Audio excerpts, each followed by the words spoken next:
الرحمن الرحيم مالك يوم الدين إياك نعبد وإياك نستعين اهدنا الصراط المستقيم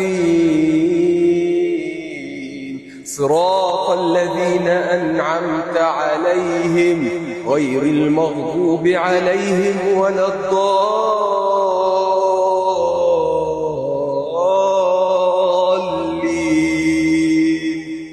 تمام؟ هي دي القراءة الصحيحة وعايزك تتدرب عليها. اسمع القراء ويا ريت تتعلم منهم. اللي يخليك تسمع جورج وسوف، اسمع قارئ محترم تكون بتحب تسمع صوته في القرآن، واستغل صوتك ده في انك تكسب الدنيا والآخرة ان شاء الله. اتمنى يكون هدفك من النهارده تكون قارئ عظيم، مش تكون مغني مشهور. ان شاء الله. ان شاء الله.